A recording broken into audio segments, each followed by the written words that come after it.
আরে মা, মা কোথায় গো? আর কত দেরি করছো? অফিস বেরোতে হবে, তাড়াতাড়ি চাটা নিয়ে এসো। হ্যাঁ রে হ্যাঁ, আসছি আসছি। এই বুড়ি পায়ে আর কত তাড়াতাড়ি করবো বলতো, বয়স এত হয়ে গেছে। এই নে চা নে তোর। এত দেরি করলে কেমন করে হবে? সব দিন যদি দেরি করেই অফিস যায় তাহলে তো কাজ থেকেই ছাড়িয়ে দেবে, ঘরেই বসতে হবে। হ্যাঁ রে মদন, তা বলি কি একটা বিয়ে কেন করিস না? বিয়ে করলে বৌমা আসবে, বৌমা আসলে তুই ঠিক সময়ে সবকিছু পাবি, আর আমারও একটু হাত বাটানো হবে, আমিও একটু আরাম করতে পারবো। আর এই বয়সে কাজ করা হয় না রে। তো মা, এই বয়সে আর আমাকে কে বিয়ে করবে? কোন বাপ নিজের বেটিকে দেবে আমার সঙ্গে বিয়ে গো? সময় পার হয়ে গেছে, আর হবে না। কেন হবে না? চাইলেই হবে। দাঁড়া, আজকেই আমি পণ্ডিত মশাইয়ের সঙ্গে কথা বলে দেখি। হ্যাঁ হ্যাঁ, তোমার কথা বলাটাই বেকার হবে। চলো আমি যাইগা অফিসের দিকে। মদনলাল অফিসের দিকে চলে যায়, আর এদিকে তার মা শিখা দেবী মনে মনে ভাবে, আরে হ্যাঁ, কেন পাবো না? দাঁড়া, আমিও দেখছি। এখন যখন তুই রাজি হয়েছিস বিয়ের জন্য, নিশ্চয়ই একটা মেয়েকে তোর কপালে গতাবই, আর বিয়ে হলে আমিও একটু আরাম পাবো। অনেক খোঁজার পর শিখা দেবী মদনলালের জন্য এক মেয়ে খুঁজে পায়, গীতা। গোবর্ধন বাবুর বড় মেয়ে গীতার সঙ্গে মদনলালের বিয়ে ঠিক হয়। গোবর্ধন বাবুর 3 মেয়ে, গীতা, সীতা আর মিতা। এই বিয়ে হওয়াতে দুই পরিবার খুবই আনন্দ। বেশি আনন্দ তো শিখা। বিয়ের দ্বিতীয় সকালে গীতা রান্নাঘরে রান্না করছিল, তখনই তার শাশুড়ি মা শিখা দেবী সেখানে আসে। আরে বৌমা, বৌমা, কি বানাচ্ছ গো? এত সুগন্ধ বাইরে পর্যন্ত যাচ্ছে। আরে মা, আসুন আসুন, ডিমের আমলেট বানাচ্ছিলাম জল খাবারের জন্য। আরে এ তো খুব ভালো কথা গো, ডিম আমাকে খুব পছন্দ। বৌমা আর শাশুড়ি মা দুজনের ভালোই জুটে, দুজনে এক দুজনের সঙ্গে গল্প চালায় খুব, আর মিলেমিশে থাকে।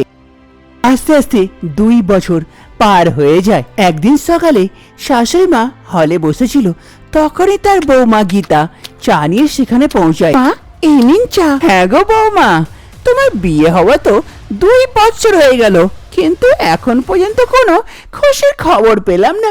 কি ব্যাপার বলো তো, কোনো অসুবিধা আছে নাকি? আরে না মা, উপরওয়ালা যবে চাইবে তবেই তো হবে। দেখো বাবা, আমাকে বেশি শিখাতে এসো না যে কবে উপরওয়ালা চাইবে আর কবে হবে। ঠিক আছে, মনে হচ্ছে আমরা বাচ্চা জন্ম দিইনি নাকি? দেখো, ভালো করে বলে দিচ্ছি, আর 6 মাস সময় দিচ্ছি তোমাকে। যদি তুমি 6 মাসের মধ্যে গর্ভধারণ করতে পারো তো ভালো কথা, না তো আমি নিজের ছেলে মদনের আলাদা বিয়ে দেবো, আলাদা বউ নিয়ে আসবো। আমাকে তো ভাই পোতাপতি চাই, আর এরকম করে জীবন কাটে নাকি? তোমার দ্বারা হবে না তো কি করব? কতদিনে তোমাকে বসিয়ে রাখবো, অন্য নতুন বউ নিয়ে আসবো, তারপরে দেখবে গন্ডা পিন্ডিতে বাচ্চার লাইন লাগিয়ে দিয়েছে। কিন্তু মা, এ কি বলছেন আপনি? হ্যাঁ হ্যাঁ, ঠিকই বলছি, এবার বোঝার কথা বুঝে নাও ভালো করে। এবারে শাশুড়ি মা সেখান থেকে চলে যায়, আর এদিকে গীতাকে শাশুড়ি মার কথা অনেক দুঃখ পৌঁছায়। একদিন ঘরে শিখা দেবী আর তার ছেলে মদনলাল কথা বলছিল, তখনই সেখানে গীতা আসে। ওদের দুজনের কথা শুনে পর্দার পেছনে চুপ করে দাঁড়িয়ে যায় আর কথা শুনতে লাগে। হ্যাঁ রে মদন, শোন ভালো করে, কান খোলে। বৌমার দ্বারা আর কোনো বাচ্চা জন্ম দেওয়া হবে না, সে একটা বাজ। এই ঘরের আর কোনো বাচ্চা আসবে না। যদি বৌমা থাকলো তো এবার তোকে একটা নতুন বিয়ে করতে হবে, নতুন বউ আনতে হবে, তবে এই ঘরে বাচ্চা আসতে পারে, আমাদের বংশটা আগে বাড়তে পারে, না তো এইরকমই আমাদের বংশটা শেষ হয়ে যাবে। এবার আমার কথাটাকে শুন আর মান, আর তাড়াতাড়ি একটা নতুন বউয়ের সঙ্গে বিয়ে করে নিয়ে আয় ঘর। আরে মা, এ কি বলছো তুমি? গীতার থাকতে আলাদা কাউকে বিয়ে করে নিয়ে আসবো, এ কেমন করে হতে পারে? সব হতে পারে, তোকে আমার দিব্যি থাকলো। যদি তুই এরকম না করলি তাহলে দেখবি আমাকে কি আর এই জন্মে পোতাপতির সুখ দিতে চাস না? বল, আমারও তো কিছু খুশি আছে, আনন্দ আছে যে বাচ্চাকে কোলে করে খেলাবো রে। আর যদি এই খুশিও না দিতে পারি তাহলে এই জীবনের কি দাম? এটা থাকা থেকে না থাকাই ভালো রে। পর্দার পাশ থেকে গীতা সব কথাই শুনে ওকে খুবই খারাপ লাগে। সে সেখান থেকে আস্তে করে চুপ করে চলে যায়।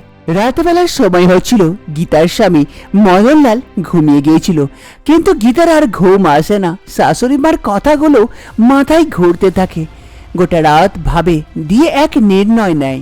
দ্বিতীয় সকালে শিখা দেবী আর তার ছেলে মদনলাল সোফায় বসে চা খাচ্ছিল। তখনই সেখানে গীতা পৌঁছায়। মা, মদন বাবু, আমাকে আপনাদের সঙ্গে কিছু জরুরি কথা বলার ছিল। এমন কি কথা আছে জরুরি যে সকাল সকাল বলার দরকার? এবার বলে ফেলো, দেখি আবার কি কথা আছে। মা, মদন বাবু, আমি চাই যে মদন বাবু আমার বোনের সঙ্গে বিয়ে করে নেক, তাহলে মদন বাবুর ছেলেও হয়ে যাবে আর এই ঘরের বংশজ চলে আসবে, তাহলে আর কোনো অসুবিধা হবে না। এ কি বলছো তুমি? তোমার বোনের সঙ্গে আমি বিয়ে করে নিই কেন? মদন বাবু, যদি আপনি আমার বোনের সঙ্গে বিয়ে করে নেন তাহলে কি আমি এই ঘরে থাকতে পারবো? নিজের বাবার উপরে বোঝ হব না কমসে কম। হ্যাঁ হ্যাঁ, এ তো ঠিক বলেছো, কিন্তু তোমার বোন বিয়ে করার জন্য রাজি হবে? হ্যাঁ মা, নিশ্চয়ই হবে। এক বোন আর এক বোনের কথা নিশ্চয়ই বুঝতে পারবে। আমি রাজি করাবো যেমন করে হোক। এই বলে গীতা সেখান থেকে কাঁদতে কাঁদতে চলে আসে। পরের দিনই গীতা নিজের ঘর চলে আসে আর নিজের বোন সীতাকে সব কথাই বলে। প্রথম প্রথম তো সীতা এই বিয়ের জন্য রাজি হয় না, কিন্তু গীতার দুঃখ শুনে আর সব কথা শোনার পর সে রাজি হয়ে যায় এই বিয়ের জন্য। পেছন থেকে তার বাবা গোবর্ধন বাবু সব কথাই শুনে সে আর কিছু বলতে পারে না, চুপ থাকে। কিছু সময় পর একটা ভালো দিন দেখে মদনলালের সঙ্গে গীতা নিজের বোন সীতার বিয়ে দিয়ে দেয়। এই বিয়েতে কেউ খুশি হোক চাই না হোক, তার শাশুড়ি মা শিখা দেবী নিশ্চয় অনেক খুশি হয়। এরকমই আস্তে আস্তে সময় পার হতে লাগে। এইদিকে দুই বোন ভালো করেই মিলেমিশে থাকতে লাগে, কিন্তু তার শাশুড়ি মা নিশ্চয় খুশি ছিল না, কেননা এই বউয়ের কাছ থেকেও কোনো খুশির খবর পাচ্ছিল না। তাই শাশুড়ি মা একদিন রান্নাঘরে এসে দুই বউকেই ভালো করে শুনিয়ে দেয় আর এটাও বলে দেয় কি যদি তাড়াতাড়ি গর্ভবতী না হতে পারে তাহলে ও নিজের ছেলের তৃতীয় নম্বর বিয়ে দেবে। ব্যাপারটা সেটাই হয়। দুই বোন নিজের কমি ভেবে নিজের ছোট বোন মিতার বিয়ে মদনলালের সঙ্গে করিয়ে দেয়, কেননা ওরা দুজন নিজের বাবার উপরে বোঝ হতে চাইছিল না, তাই ওর ছোট বোনকেও নিজের স্বামীর সঙ্গে বিয়ে করিয়ে দেয়। এরকমই কিছু সময় পার হয়। শাশুড়ি মা রান্নাঘরে আসে, তিন বউই রান্নাঘরে ছিল। আরে বৌমা, বৌমা, কি করছো? তিন বোনে বসে জুটিয়ে গল্প করছো, একটাও বাচ্চা দিতে পারো না। তোমার বংশ যে কি সবাই এইরকমই বাঁচ নাকি গো, যে বাচ্চাই জন্ম দিতে পারে না? তোমরা এখানে থাকার জন্য সব কটাকেই নিয়ে চলে এলে ঘরে। আমারও কি পোড়া কপাল, আমিও কিছু না বুঝে সুঝে তোমার কথায় বিশ্বাস করে তোমার বোনগুলোকেও এই ঘরেই ঢুকালাম। হ্যাঁ, আরে মা, এটাও তো হতে পারে কি মদনলালের কোনো অসুবিধা আছে যার জন্য আমরা গর্ভবতী হতে পারছি না? এ বৌমা, বেশি কথা বলো না। আমার ছেলের বিষয়ে কিচ্ছু বলবে না এসব উল্টো পাল্টা। আমার ছেলে রাজপুত্র, ওর কোনো অসুবিধা হতেই পারে না। সব দোষ তোমাদের, তোমাদেরই অসুবিধা আছে যার জন্য লোকের নামে দোষ লাগাচ্ছে। আজকে বেরিয়ে গেল মুখ থেকে কথা, আর যাতে কোনোদিনও না হয়। এই বলে শাশুড়ি মা সেখান থেকে চলে যায়। আর এইদিকে, হ্যাঁ রে সীতা মিতা, তোরাই বলতো, যদি আমার দোষ হতো তাও নাই হতো যে আমি গর্ভবতী হতে পারছি না। এর জন্য কি তোরাও এরকম আছিস? কি দোষটা আমাদের স্বামীর? হ্যাঁ রে দিদি, আমাকেও তো সেটাই লাগছে।